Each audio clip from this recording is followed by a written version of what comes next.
So, update on my niece, Kada Scott. Y'all know I'm spiritual, but y'all know I'm a two-headed doctor, um, treater, seer, all above.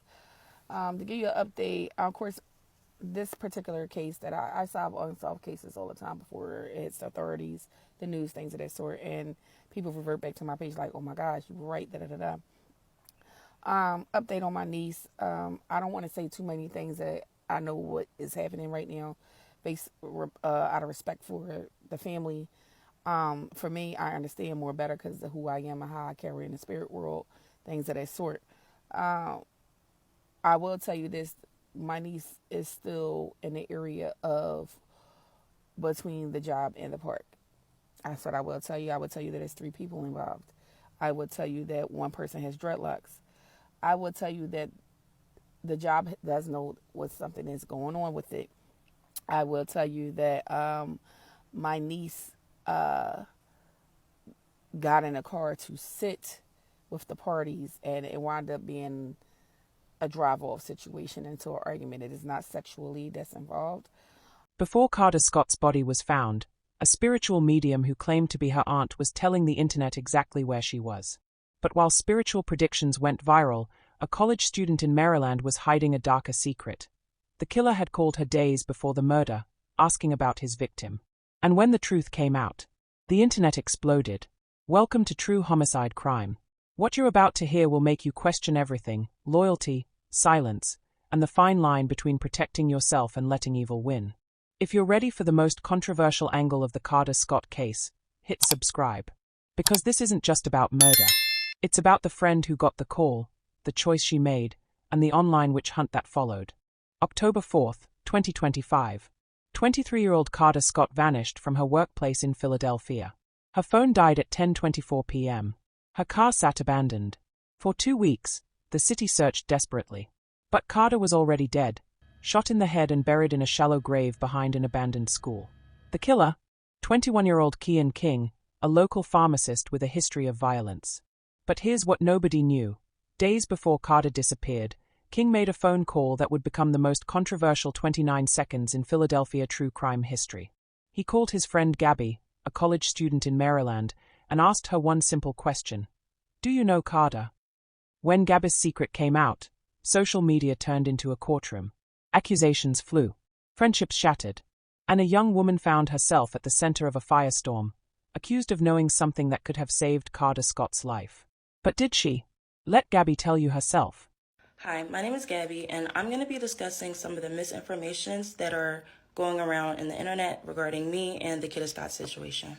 So, if you are unaware, Kada Scott is a girl that went missing in Philadelphia on October 4th. So I did know Keon. He was my friend. I met him about 4 or 5 years ago, and he was also the local pharmacist. Now, me and my best friend, we were also mutual friends with Keon. He was our pharmacist. So one day Keon calls me, and keep in mind, I am in school, I am in Maryland, and he will usually just call me, just to check up and talk. So he calls me, and he asks me if I know Kada. And I'm like, yeah, I know Kada. And he's like, oh yeah, I noticed that she lives really close to you.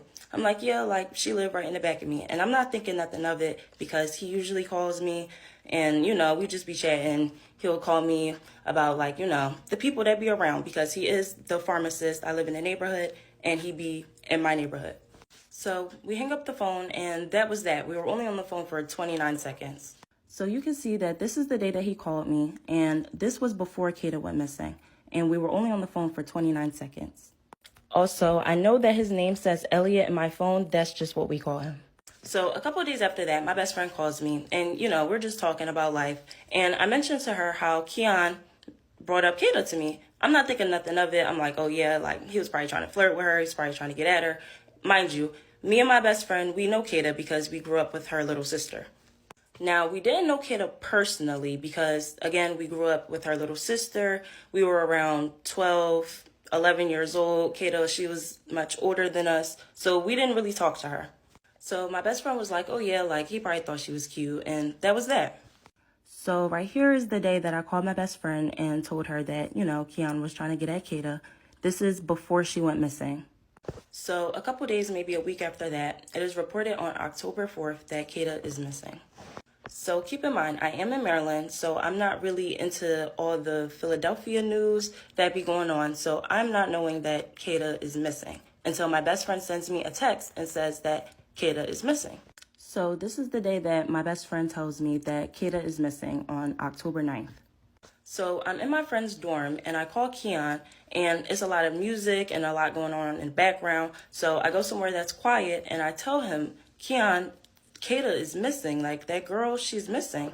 So he was like, what? And then after that, the phone just hung up. So here you can see that I called Keon and we were on the phone for 2 minutes. So you have to keep in mind, this was my friend, okay? I did not think that he could be capable of anything like this.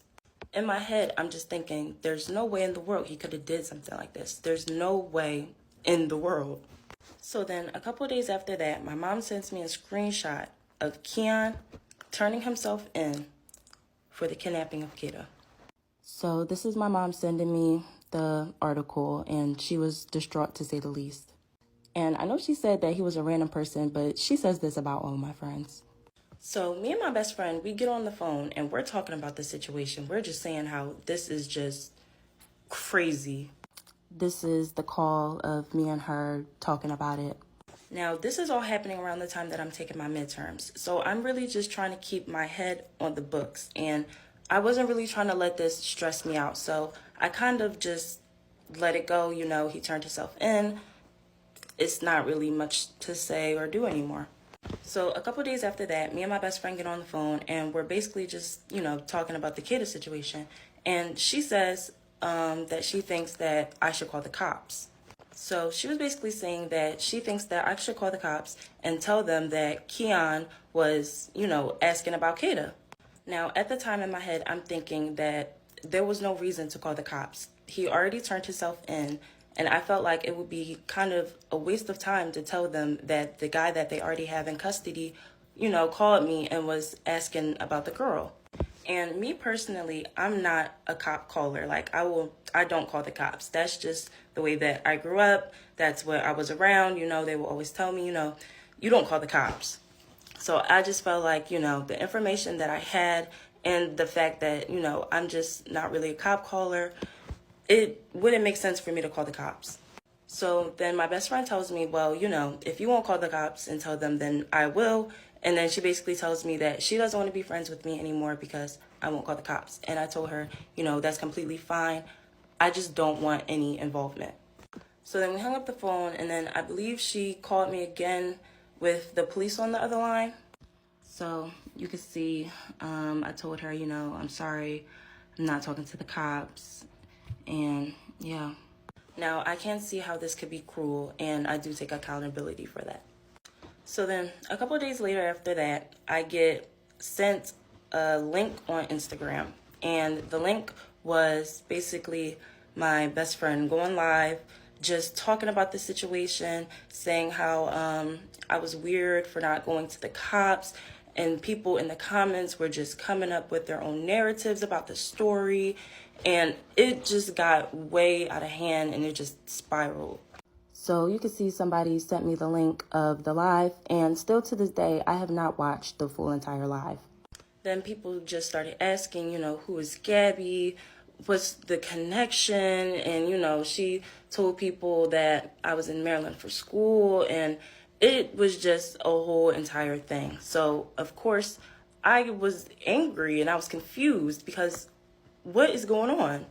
So I text her. I tell her that, that was weird. And yeah. Then I started seeing posts of people saying that they think that I set Kada up and that why wouldn't I go to the cops and that I was just suspicious and all of this stuff. And this was never the case. So I do end up contacting the authorities after I seen people just making up crazy stuff about me and the situation. They cut me off. They tell me that they already know what's going on, that they have a close eye on the social media. And they also tell me that my friend did come forth with the information, and they told her that there was nothing that they can do, that the information that she brought them was useless information because they already had Keon in custody, and it was just nothing for them to do with this information. They told me to contact them only if I had anything that could lead to finding Kada, because that is their main priority. Now, I do believe that the person in the live was just kind of taking what I told her and running with it and just spicing it up to make it seem like something that it wasn't, for, I don't know, maybe views. People were saying that, she was walking around and showing what stores Kada would go to, where she would walk her dog, and just stuff like that. I also had one of our mutual friends come to me, and he told me that she told him that we knew Kada our whole lives and we grew up with her, which wasn't the case because we grew up with her little sister. Now, I do think that the person in the live was taking what I told them and kind of just running with it and spicing it up to make it seem like it was way bigger than what it was. And I basically think this because I had a mutual friend that came to me and said that she came to them and told them that we knew Kada our whole life and that we grew up with Kada, when that wasn't the case. We grew up with her little sister. My prayers go out to Kada and her family, and I hope that she can make a safe return home. 29 seconds. That's all it took for Keon King to ask Gabby about Kada Scott. 29 seconds that would destroy friendships, create conspiracy theories, and turn a college student into public enemy number one. The comment sections exploded. One burning question wouldn't go away. If Gabby really had nothing to hide, why didn't she call the police? Let's break down what actually happened, because the timeline reveals something crucial most people missed. Keon calls Gabby in Maryland. He's been her pharmacist and friend for 5 years. Someone she trusts. He asks, "Do you know Kada?" She says yes, mentions Kada lives right behind her. 29 seconds total. No other words exchanged. Gabby thinks nothing of it. Maybe he likes her. 2 days later, she tells her best friend. They gossip about it. He probably thought she was cute. Normal. Innocent. Forgettable. But here's what raises eyebrows. Gabby admits she doesn't know Kada Scott personally. Only her little sister from when they were 11 or 12. Kada was much older. They never talked. So when Keon asked, Gabby gave information about someone she barely knew, including where she lived. To some, that's innocent. To others, that's giving a stranger another stranger's location. October 4th arrives. Kada texts "kidnap me again." Hours later, she leaves work with Keon. By 10:24 p.m., her phone dies forever. Within 20 minutes, she's dead. But Gabby doesn't know. She's in Maryland, buried in midterms, disconnected from Philly news. She keeps mentioning Maryland, and to some online, it feels like building an alibi. October 9th changes everything. Her best friend texts, "Kada is missing." Gabby's immediate reaction? She calls Keon. Goes somewhere quiet. "Keon, Kada is missing. That girl is missing." His response, "What?" Then the phone dies. 2 minutes total. Here's what makes this explosive. By October 9th, Keon had already turned himself in. He was in custody when Gabby called. So when she told him Kada was missing, he already knew. Because he'd killed her. Was Gabby warning him? The timeline says no, he was already arrested. But the question lingers. Why was her first instinct to call the suspected killer instead of police? Days pass. Gabby's mom sends a screenshot. Keon's been arrested for kidnapping Kada. Gabby can't process it. This was my friend. I did not think he could be capable of anything like this. But here's where things get really suspect. Keon King has an extensive criminal record. Multiple cases involving women. Stalking. Harassment. Jail time. So the question becomes, you're telling us this was your good friend for 5 years, and you never knew about his other cases. For someone claiming to be close friends with a neighborhood pharmacist, the ignorance seems convenient. Her best friend can't let it go. You need to call the cops. Tell them Keon was asking about Kada. Gabby refuses. 2 reasons. First, Keon's in custody, so what's the point? Second, me personally, I'm not a cop caller. That's just the way I grew up. The no-snitching mentality.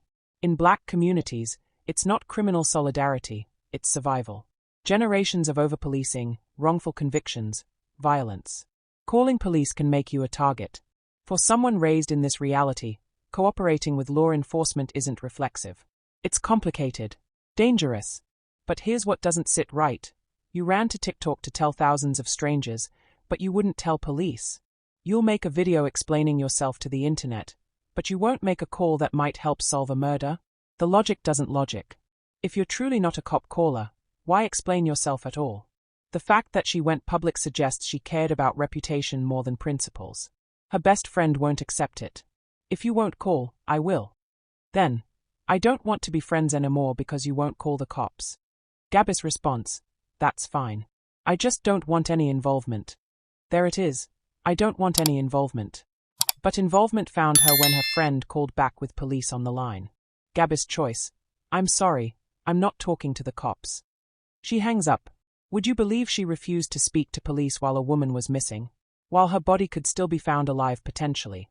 She admits, I can't see how this could be cruel and I do take accountability for that.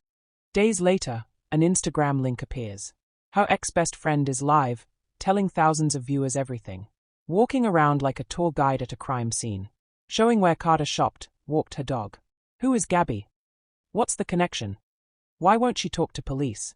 The ex-friend reveals Gabby's in Maryland. Comments explode. She set Kada up. She's involved. She knows more. Gabby watches her life implode through a phone screen. The ex-friend even told mutual friends that Gabby and Kada knew each other their whole lives, which wasn't true. The story was being stretched, exaggerated, spiced up. Maybe for views. Maybe for attention. Real tragedy had become content. Finally, after post accusing her, Gabby contacts authorities herself. What they tell her changes everything. They cut me off. They already know what's going on. They have a close eye on social media. More importantly, my friend did come forth with the information and they told her there was nothing they can do, that the information was useless because they already had Keon in custody. Useless information. That's what police called it. What they needed was information to find Kada. They told me to contact them only if I had anything that could lead to finding Kada. But damage was done. The internet convicted Gabby of complicity through silence. Why call Keon after Kada went missing? From Gabby's side, it seems helpful, informing a friend. From outside, it looks like a warning. Except Keon was already arrested. So it couldn't have been, unless she didn't know he was in custody, which Gabby claims. But suspicion doesn't I need know that proof. his name says The Elliot 29 on my seconds phone, people that's just can't what we let call go him. of. What really was said? Phone records don't lie. 29 seconds is exactly how long a brief exchange takes. Do you know Kada? Yeah, she lives near me. Oh, cool. Hang up. But people want sinister codes. Hidden meanings. Conspiracy. Still, fact remains. She gave information about where Kada lived to someone who would later kill her. Innocent intention, horrific consequence. The most painful question, the I'm not a cop caller mentality. A woman is missing. You have information. Don't you have a moral obligation? Gabby's defense, information was useless, Keon was arrested. Police confirmed this. But critics counter. How did she know it was useless before calling? What if it corroborated evidence? Established patterns? Built timelines? What if Kada was still alive somewhere? Cultural context is real. No snitching exists for legitimate reasons in overpoliced communities. Wrongful convictions. Witnesses becoming targets. Families torn apart. Distrust isn't irrational, it's historical. But when that code intersects with a missing black woman from that same community, ethical lines blur impossibly. Both can be true. Gabby's cultural code is valid, and her silence may have looked guilty.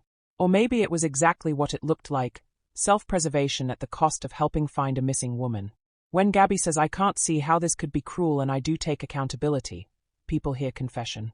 She's taking accountability for how choices looked. For how they hurt. For recognizing silence has consequences. But accountability for bad judgment isn't guilt for murder. Or is it? Because I don't want any involvement, when a woman is missing sounds like I care more about protecting myself than helping find her. That's the sentence the internet can't forgive. While drama unfolded online, real investigators searched for Kada. Cell phone data, surveillance footage, witness interviews, actual detective work. They tracked Keon's movements, analyzed records, interviewed people with information that mattered. And while Gabby was accused, Kada was already dead. Buried in a shallow grave since October 4th. Nothing Gabby said or didn't say would have changed that. Because by the time anyone knew to ask questions, Kada was gone. So, everybody, I appreciate y'all. I love y'all so much. Yes, and me speaking on the live, seeing the guy with the dreadlocks in my vision. There you go. 2 other people involved. It's a female. I know one female personally, but there's some jealousy things going on. white truck, near trains, abandoned building for sure.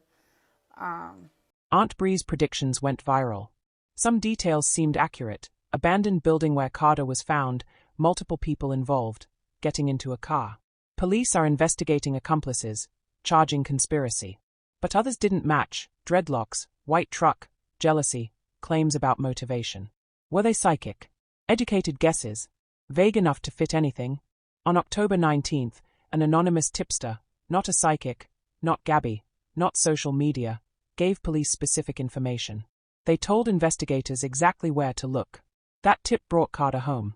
Not TikTok predictions. Not Instagram drama. Someone with real information told the right people. Kada's body was found in a shallow grave. Shot in the head. Dead since October 4th, within 20 minutes of getting into Keon's car. The medical examiner confirmed it. She never had a chance. Nothing Gabby said or didn't say would have changed that brutal fact. Police never named Gabby as a suspect. Never suggested involvement in murder. Never indicated her 29-second call was anything but casual. But the internet convicted her anyway. Because we need villains besides the obvious monster. We need conspiracies more interesting than simple truth. A violent predator killed a young woman, and the system failed. Keon had been arrested in early 2025 for kidnapping another woman, violently assaulting her while his 2-year-old sat in the back seat. That victim was so traumatized she didn't show to court, twice. Charges dropped. King paid $20,000 bail and walked free. That's the failure. Not Gabby's call. Not her refusal to speak to police. The system that lets violent offenders buy freedom. Courts that dismiss cases when traumatized victims can't face attackers. Judges who set bail low enough for dangerous men to walk. DA Larry Krasner admitted, "We could have done better. A really sophisticated approach would have been to put it all in with video evidence." They'd requested nearly $1 million in bail. Judge set it at $200,000. King had money, paid $20,000 immediately. 6 months later, Kada was dead. That's the real story. That's where outrage should be. Not at a college student who made imperfect choices, but at a system that freed a violent predator to kill again. Kada Scott deserved better. She deserved a system that kept Keon locked up. She deserved to finish her shift and go home. She deserved to build her healthcare business, compete in more pageants, design more clothes, and live the beautiful life she was creating. She was 23, a Penn State graduate, entrepreneur, pageant competitor, someone who showed kindness to everyone, someone with dreams as big as Philadelphia. Keon King stole that. Nobody else. Not Gabby. Not Aunt Bree. Not anyone who did or didn't call police. Keon King murdered Kada Scott, and he's in jail without bail awaiting trial. Murder, kidnapping, abuse of corpse, conspiracy, tampering, weapons violations. Evidence is overwhelming: cell phone data, surveillance, DNA, witness statements, the anonymous tip. Justice is coming through the legal system, not social media trials. This case isn't about whether Gabby should have called police. It's about what we do with tragedy in the social media age. We turn victims into content, bystanders into villains. We create conspiracy theories more compelling than simple truth because simple truth doesn't get engagement. We demand accountability from everyone except the systems that actually failed. We solve cases in comment sections while real investigators do actual work. We convict people based on how things look rather than what actually happened. Gabby's ex-best friend went Instagram live for thousands of viewers, walking around like she was hosting a true crime tour. Aunt Bree posted psychic predictions that gave people chills and went viral. Internet detectives solved the case from their phones, complete with accusations and convictions. And through it all, Kada Scott's family suffered in private, asking only that people remember their daughter's name, her smile, her kindness, not the drama that followed her death. Even though this is the worst thing we could have possibly hoped for, we were able to get our baby back, Kada's family said at her vigil. They thanked everyone who searched, who shared her story, who prayed. They asked people to honor Kada's memory by showing kindness and care to one another, just as she did every day of her life. They didn't mention Gabby. They didn't address the social media drama. Because to them, all of that was just noise. Distraction from their real grief. Their daughter was gone, and no amount of internet debate would bring her back. So what's the truth about Gabby? Police never charged her. Never named her as a person of interest. Never suggested she had involvement beyond an innocent phone call. The information she had was deemed useless by investigators because Keon was already in custody. But the court of public opinion doesn't need evidence. It just needs the appearance of guilt, and Gabby gave them that. The refusal to talk to police, the "I don't want involvement" statement, the call to Keon after Kada went missing, the friendship with a known predator she claims she didn't know was dangerous. Maybe she should have called police immediately, cultural code or not. Maybe her silence was wrong even if it wasn't criminal. Maybe she'll carry the weight of those choices forever. Or maybe she was just a college student who trusted the wrong person, made imperfect decisions under pressure, and got destroyed by an internet that needed someone to blame besides the system that actually failed. Keon King sits in jail awaiting trial. The evidence will be presented. A jury will decide. Justice will be served or it won't. But regardless of the outcome, one thing is certain. Kada Scott deserved better than to become a hashtag, a debate, a viral story that people consume and forget. She was a real person with real dreams, and her death should matter more than the drama that followed it. Today, tomorrow, and forever, we say her name, Kada Scott. A nursing student, an entrepreneur, a Penn State graduate, a pageant competitor discovering her power, a daughter, a sister, a young woman whose kindness touched everyone she met. She mattered more than the phone calls, the TikToks, the predictions, the accusations. She mattered more than all of it. This is true homicide crime, and this is the complete truth about the controversy that tore the internet apart. If this made you think differently about how we consume tragedy, hit that subscribe button. Because every victim deserves better than what social media does to their story.